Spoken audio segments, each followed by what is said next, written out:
ప్రస్తుతానికి మీ నాన్న చెప్పే మాటలు, మీ డాడీ గద్దింపు, మీ డాడీ కొడుతుంటే నీ కోపంగా ఉంటుంది, తప్పుగా ఉంటుంది, లేకుంటే బాధగా ఉంటుంది. కానీ నువ్వు దాన్ని బాగా అర్థం చేసుకుంటే, బాగా అభ్యాసం చేస్తే ఏమర్థమవుతుంది? నీకు నీతి ఉంటుంది, సమాధానం ఉంటుంది. హల్లెలూయా. ఆ రోజు అందుకే కదా మా నాన్న కొట్టింది, ఆ రోజు అందుకే కదా కొట్టింది మా నాన్న, అందుకే కదా మా మమ్మీ నన్ను కొట్టింది అని ఒకరోజు వాడు తెలుసుకుంటాడు. లేకపోతే ఒకరోజు వాడి చేత, ఆయన అమ్మాయి చేత నువ్వు దెబ్బలు తినాల్సి వస్తుంది. ఎఫెసీ పత్రిక 6వ అధ్యాయం 4వ వచనం. తండ్రులారా మీ పిల్లలకు కోపము రేపక. అదిగో తండ్రులు కూడా, దేవుడు తండ్రులు కూడా చెప్పారు, మీ పిల్లలు తండ్రులారా మీ పిల్లలకు కోపము రేపక. తండ్రులారా మీ పిల్లలకు కోపాన్ని రేపకండి. ప్రభువు యొక్క శిక్షలోను బోధలోను అక్కడే తండ్రులు చెప్తున్నాడు. తండ్రులకు కాదు మాట, తండ్రికి చెప్తున్నాడు. తండ్రులైనటువంటి మీరు మీ కొడుకులకి కోపాన్ని రేపకూడదు, కోపం వచ్చేటట్టుగా చేయకూడదు. వాళ్ళతో సానుకూలంగా మాట్లాడాలి, ప్రేమతో మాట్లాడాలి. గద్దింపే, హెచ్చరింపే, ప్రేమ కూడా చూపించాలి. వాళ్ళ కోపాన్ని, వాళ్ళకి ఇష్టమైన పనులు చేయకూడదు. ఆ కోపాన్ని వారు రెచ్చగొట్టేటట్టుగా చేయకూడదు. హల్లెలూయా. మీ బిడ్డలు వాళ్ళని రెచ్చగొట్టేటట్టుగా చేయకూడదు. కొంతమంది దగ్గర తయారవుతారు, వాళ్ళ బిడ్డల్ని రెచ్చగొడతా ఉంటారు, నలుగురు అవమానపరుస్తూ ఉంటారు, హేళన చేస్తూ ఉంటారు. నువ్వు చదవలేవు, నువ్వు ఫెయిల్ అయిపోతావు, నువ్వు దేనికి పనికిరావు అంటే వాడు మైండ్లో ఫిక్స్ అయిపోతుంది. మా నాన్న చెప్పాడు నేను చదవనంట, నేను ఫెయిల్ అయిపోతానంట, నేను దేనికి పనికిరానంట. ప్రభు యొక్క శిక్షలోను బోధలోను వారిని నేను వాక్యం అక్కడే ఉండాలి, నేర్చుకొని మైక్ అక్కడే ఉండాలి, అటు ఇటు దాక్కూడదు. తండ్రులారా మీ పిల్లలని కోపం రేపకూడదు. దేవుని యొక్క శిక్షలోను బోధలోను పెంచాలి. అది మన పని. వాక్యం ఇలా చెప్తుంది. నాకు కూడా చెప్పింది డాడీ, నాకు కూడా చెప్పింది వాక్యం. ఇంకో నేను రెచ్చగొట్టకూడదంట, కోపాన్ని రేపగొట్టేవాడుగా ఉండకూడదంట. తండ్రులు ఒకవేళ ఈ పని చేస్తుంటే ఈ రోజుతో ఆఫ్ చేసి. హల్లెలూయా. తర్వాత మాట చూడండి, మత్తయి యాకోబు పత్రిక 1వ అధ్యాయం 5వ వచనం. ప్రేయర్ఫుల్ గా ఉండాలి, ప్రార్థనలు నేర్పించాలి బిడ్డలకి. 1:5. మీలో ఎవరికైనా జ్ఞానము కొదువుగా ఉన్న ఎడల, చూడండి వాక్యం, మీలో ఎవరికైనా జ్ఞానం కొదువుగా ఉంటే అతడు దేవుని అడగాలి. ఎవడైనా సరే అప్పుడు అతనికి అనుగ్రహించబడుతుంది. హల్లెలూయా. దేవుడు యేసయ్య ఎవరిని గద్దించక ధారాళముగా దయచేయవాడు. హల్లెలూయా.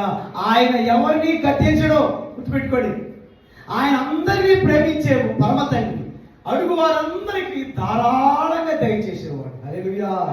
ఆయన దగ్గర పక్షపాతం లేదు, ఆయన పక్షపాతం లేని దేవుడు. అందరూ చెప్పండి, మన యేసయ్య మన ప్రభువు పక్షపాతం లేదు, మన పట్ల పక్షపాతం. ఆయన పక్షపాతం లేనటువంటి వాడు, ఎవరు ఎదురైన పక్షపాతం ఉండదు. ఆయన ప్రేమించేటువంటి దేవుడు. నువ్వు అడిగితే ధారాళంగా దయచేస్తాడు. ప్రభా నా బిడ్డకి జ్ఞానం లేదు, యేసయ్య నాకంత జ్ఞానం లేదు, ప్రభా నాకంత చదువు లేదు, నేను నాకు కష్టపడి చదివాను, నేను నీ మీద ఆధారపడుతున్నా అని ప్రభువుని అడిగితే ఆయన ఎవరిని గద్దించడు, అడుగు వారందరికీ ధారాళంగా ఇస్తాడు. హల్లెలూయా. ఈ ప్రార్థన కూడా నీ బిడ్డలు నేర్పించాలి. ఎలాంటి ప్రార్థన? దేవుని అడగడం. నాన్న నీకు చదువు రాదు కదా, నీకు తెలివి లేదు కదా, జ్ఞానం లేదు కదా, దేవుణ్ణి అడుగు, ఆయన ఇస్తానని. వాడికే కదా ఫస్ట్ ర్యాంకులు, నీకు కూడా ఇస్తాడు దేవుడు. Hallelujah. America president Abraham Lincoln first president అయిన తర్వాత అక్కడికి మీడియా వాళ్ళందరూ వెళ్ళారంట. తెలుసు అబ్రహాం లింకన్ గురించి విన్నారా? మీడియా వాళ్ళందరూ వెళ్ళి అబ్రహాం లింకన్ గారు మీరు ఎలా ప్రెసిడెంట్ అయ్యారు అమెరికాకి అని అడిగితే అబ్రహాం లింకన్ గారు చెప్పిన మాట ఏంటంటే, నా జీవితంలో అన్ని ఫెయిల్ అయ్యాడు. చదువులో ఫెయిల్ అంట, ఇంటర్మీడియట్లో ఫెయిల్ అంట, కాలేజీలో యూనియన్లో ఫెయిల్ అంట. అతను ఏం చేసినప్పుడు అన్ని ఫెయిల్ అయిపోయాడు. కానీ ఎన్నోసార్లు కౌంటర్ చేశాడు, ఇన్నిసార్లు ఫెయిల్ అయ్యాడు. ఆయన ఫెయిల్ అయ్యని చెప్పి ఓపికతో ఎప్పుడు కూడా ఆయన డిస్కరేజ్ కాలేదు, ఓపికతో ప్రయత్నం చేసి ఒక రోజు అమెరికాకి ప్రెసిడెంట్ అయ్యాడు అబ్రహాం లింకన్. గట్టిగా చెప్పడం. హల్లెలూయా. అమెరికాకు ప్రెసిడెంట్ కావడం మామూలు పని కాదు. నా ఫెయిల్యూర్సే నన్ను పర్ఫెక్ట్గా చేశాయని చెప్పాడు. నా తప్పిదాలు, నా పొరపాట్లు, నేను ఎక్కడైతే ఫెయిల్ అయిపోయాను, ఏ సబ్జెక్ట్లో, ఏ క్లాస్లో ఫెయిల్ అయిపోయాను, ఏ రంగంలో ఫెయిల్ అయిపోయాను, ఆ ఫెయిల్ అయిన అన్నీ కూడా నాకు ఈరోజు సక్సెస్ దోహదపడ్డాయని చెప్పాడట. హల్లెలూయా.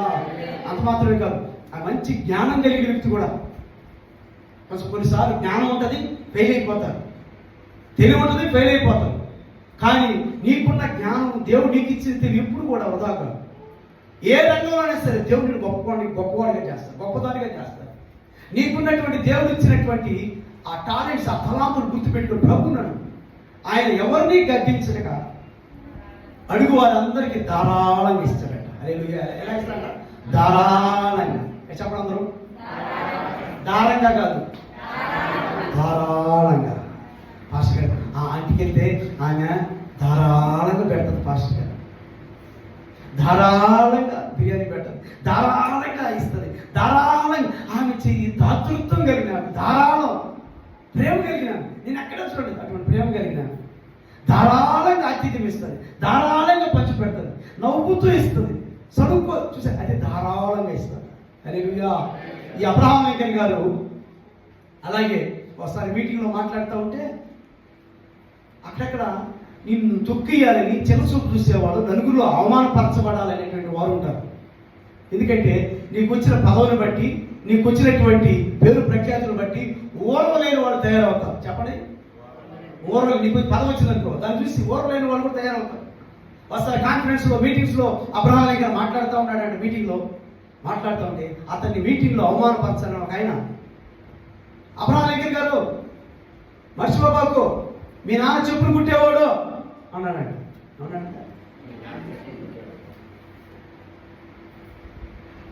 అవునండి. వెంటనే అబ్రహాం లింకన్ కుళ్ళిపోదా, వాళ్ళ మీద పగ తెచ్చుకోవాలా, అంత మాట తిరిగి అనలా. బాగా ఆలోచించి అందరూ సైలెంట్ అయిపోయారు. అతను లేచి, అయ్యా నీకు నమస్కారం అయ్యా, చాలా సంతోషం, ఇంత నిండు సభలో, ఇంతమంది గొప్ప గొప్ప వాళ్ళు మేధావులు ఉన్న సభలో మా తండ్రి గారిని జ్ఞాపకం చేశావు, నీకు నమస్కారం అయ్యా. నిజంగా మా నాన్న చెప్పులు కుట్టి బతికేవాడు, నీకేమన్నా ఆ బూట్లు కొట్టులో చెప్పులు కుట్టి లోపల కుట్టి తీసుకొస్తే నేను కుట్టి సరి చేస్తానన్నాడు. అందరూ చప్పట్లు కొట్టారు. హల్లెలూయా, హల్లెలూయా. దాన్ని బట్టి ఏమవుతుంటే వాళ్ళు ఎంత మన మీద అసూయ పెట్టుకున్నా, ఎంత రెచ్చిపోయినా, ఎంతమంది అవమానపరిచినా మనం మటుకు సమయస్ఫూర్తి కలిగి ఉండాలి, జ్ఞానం కలిగి ఉండాలి. ఎంత మాట అంటే అంత మాట అనకూడదు. వాళ్ళు తిరిగి మనం చేసామంటే అయిపోతుంది. జ్ఞానంగా నువ్వు వాళ్ళు ఎంత కీడు చేసినా దాన్ని మేలుగా వాళ్ళకి చెప్పాలి. అదే చేసేది. ఆయన ఏమనుకున్నాడు, అబ్రహాం లింకన్ అందరిలో అవమానపరిస్తే బాగుండదు అనుకున్నాడు. కానీ అబ్రహాం లింకన్ దాన్ని ఏం చేసుకున్నాడు, మంచిగా చేసుకున్నాడు. హల్లెలూయా. ఏమన్నాడు, ఇంత నిండు సభలో, ఇంతమంది జ్ఞానవంతులున్న ఈ సభలో మా తండ్రి గారిని జ్ఞాపకం చేశావు, నీకు అసలు నీ రుణం మర్చిపోను, ఆయన రుణం తీర్చుకోలేనయ్యా అన్నాడు. దెబ్బ మైండ్ పోయింది, దెబ్బ. హల్లెలూయా. ప్రేమైన ప్రభు బిడ్డలారా, నువ్వు దేవుడిని అడిగితే ఆయన నీకు సమయోచిత జ్ఞానం చేస్తాడు. స్టడీస్ ఏంటి, నీ భవిష్యత్తు ఏంటి, అయితే ఆ దేవుడికి చిటికలో సమానం. అది ఒక్క క్షణంలో ఆయన ఎందుకు భయభక్తులకి, ప్రభువా నాకేమీ తెలియదు, నాకు సహాయం దయచేయమంటే దేవుడికి సహాయం దయచేస్తాడు. హల్లెలూయా. దేవుడికి సహాయం, ఏ సహాయమో. యెహోషాపాతు రాజు ప్రార్థన చేస్తా యుద్ధానికి వెళ్తా ఉన్నాడు. యుద్ధానికి వెళ్తే వాళ్ళ శత్రువులు చాలా మంది ఉన్నారు. వాళ్ళ అశ్వాలు, రథాలు, ఏనుగులు, మనుషులు, యుద్ధం చాలా ఎక్కువ మంది ఉన్నారు. అయితే ఈయన బలం తక్కువ.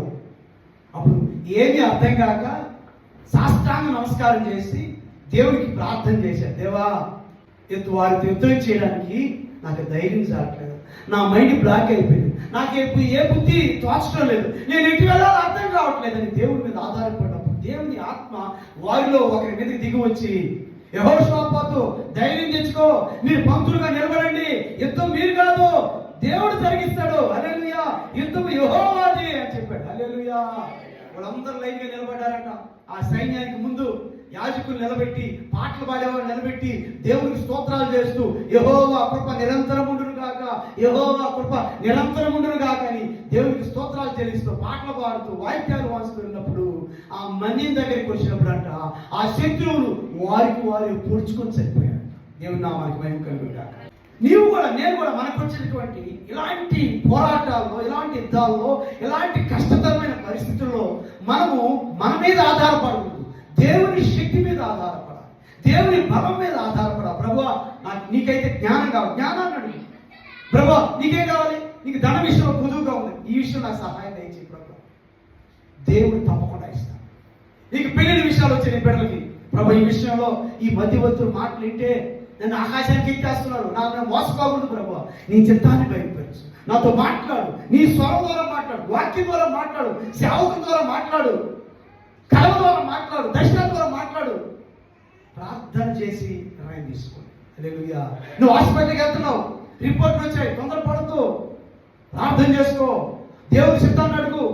డాక్టర్లు దండిగా ఉన్నారు నెల్లూరులో, ప్రార్థన చేసుకో, జ్ఞానం కలిగి ఉండు. నెల్లూరులో ఏం జరుగుతుందో ప్రార్థన చేసుకో, దేవుడిని అడుగు. ప్రభు ఎక్కడికి వెళ్ళాలి, భయంకరమైన పరిస్థితి అవుతా ఉంది కనుక నువ్వు ప్రార్థనతో కానీ వెళితే నీ ఒళ్ళు కూడా కాదు, నీ డబ్బు కూడా కాదు. చెప్పండి అందరూ. ప్రార్థనతో వెళితే, దేవుడిని అడిగి వెళితే, దేవుని నడిపింపుని అడిగితే నీకు ఏ నష్టము వాటిల్లదు, ఏ నష్టం కలగదు. దేవుని అడగకుండా మనుషులను అడిగి, నీ బంధువులను అడిగి, నీ ఆ అక్కని అడిగి, ఈ అక్కని అడిగి, నీ ప్రాణ స్నేహితులను అడిగి చివరికి దేవుడిని అడగ, చివరికి దేవుడు మాట్లాడాలి. దేవుడు రెండో స్థానాన్ని తీసుకోడు. దేవుడిని ప్రార్థన చేయండి పాస్టర్ గారు, అక్కడ చెప్పినా, ఆ పెళ్ళిళ్ళకి ఎక్కడ చెప్పాడా, ఆ ఇల్లు కట్టారు ఎక్కడ చెప్పాడా, ఆ స్థలం కొనేదానికి ఎక్కడ చెప్పాడు, వాక్యం సెలవిస్తుంది. అబ్రహాం ఏం చేశాడు, దేవునికి మొదటి స్థానం ఇచ్చాడు. అబ్రహాం కత్తికి పై ఎత్తి తన బిడ్డ మీద నరికిడాన్ని బలివడానికి కత్తిచ్చినప్పుడు దేవుని దగ్గర వచ్చి, అబ్రహామా I know that in your heart first place he has given to God. దేవునికి మొదటి స్థానం ఇచ్చాడు అబ్రహాము. హల్లెలూయా. దేవుడు కంపల్సరీ. మనం చేసే పని ఏంటంటే మనం అందరూ చుట్టూ వెళ్తాం, బంధువులందరూ చుట్టూ వెళ్తాం, డాక్టర్లందరూ చుట్టూ వెళ్తాం, మనం తెలిసిన వాళ్ళు చుట్టూ వెళ్తాం. లాస్ట్లో దేవుని దగ్గరికి వస్తే ఫస్ట్ దేవుని ఆశ్రయించి దేవుని దగ్గర దేవుని అడుగు. ఆయన అడిగిన వారికి ధారాళంగా ఇచ్చేవాడు. చెప్పడం ఏమి ఇచ్చేవాడు, నీకేం కావాలి, నీకేం కావాలో ప్రభువా, ఇదిగో ఇలా ఇదిగో ఇల్లు కట్టబోతా ఉన్నాను ప్రభువా, ఆ మేస్త్రులను మోసం చేయకుండా. కొన్నిసార్లు మధ్య నీ పక్కన నీ మోసం చేస్తాం. మళ్ళా ఈ పక్కేది అంగటోడి దగ్గర కమిషను, ఈ వేరుదారి దగ్గర కమిషను, ఆ ఇల్లు కట్టించుకున్నాను ఆమె దగ్గర కమిషను, ఇన్ని రకాల మోసం చేస్తాం. చాలా జాగ్రత్తగా ఉండాలి. హల్లెలూయా. ఎవరి మోసగించబడకూడదు. దేవాన్ని నడిపింపు నాకు, అలాంటి వ్యక్తులు నా దగ్గరికి నడిపించు. హల్లెలూయా, హల్లెలూయా. ఈరోజు మనం డిసిప్లిన్ గురించి మనం ధ్యానిస్తా ఉన్నాం. ఏం గురించి? మొదటి యాకోబు పత్రిక చూడండి, 1వ అధ్యాయం 10వ వచనం. Ask for God's wisdom to guide. దేవుని నడిపింపు కోసం దేవుని జ్ఞానం అడగాలి. నీ బిడ్డగా నేర్పించాలి. అలా నిద్రలేస్తా కూడా ఈరోజు ఎగ్జామ్ కదా, ప్రార్థన చేసుకో, కష్టపడి చదువు, సెల్ ఫోన్లో పిచ్చి పిచ్చి చూడొద్దు, టీవీ ముందు కూర్చోద్దు, కంప్యూటర్ మీద స్పెండ్ చేయొద్దు ఎక్కువ సమయం. తీసుకో, ఒక హాఫ్ అన్ అవర్ సమయం తీసుకో. ఆ సమయంలో కూడా పిచ్చి పిచ్చి చూడొద్దు, సైతానికి సంబంధించి చూడొద్దు అని నీ బిడ్డలకు బోధించాలి, వారికి నేర్పించాలి. చివరిది మత్తయి సువార్త 18:15 వచనం. మత్తయి సువార్త 18వ అధ్యాయము 15వ వచనం. మరియు నీ సహోదరుడు నీ ఎడల తప్పిదము చేసిన ఎడల నీవు పోయి నీవును అతడును ఒంటరిగా ఉన్నప్పుడు అతనిని గద్దించుము. అతడు నీ మాట వినిన ఎడల నీ సహోదరుని సంపాదించుకుంటివి. అతడు వినని ఎడల 2-3 సాక్షుల నోట ప్రతి మాట స్థిరపరచబడినట్లు నీవు ఒకరిద్దరిని వెంట పెట్టుకుని అతని ఎద్దుకు పొమ్ము.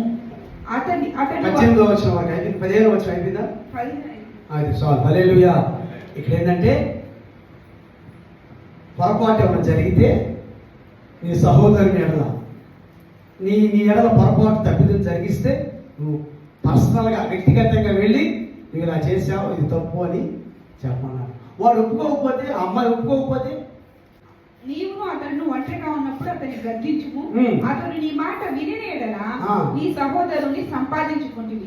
అతడు వినని ఎడల వినకుండా ఉంటే 2-3 సాక్షుల నోట ప్రతి మాట స్థిరపరచబడును. అప్పుడేం చేయాలి? ఇద్దరు ముగ్గురు సాక్షులు, మీ రక్త సంబంధులు, ఆ ఊరిలో పెద్ద మనుషులు, మీ కుల పెద్దలు, సాక్షులు ఇద్దరు ముగ్గురు తీసుకెళ్ళి అప్పుడు ముగ్గురు రారా అని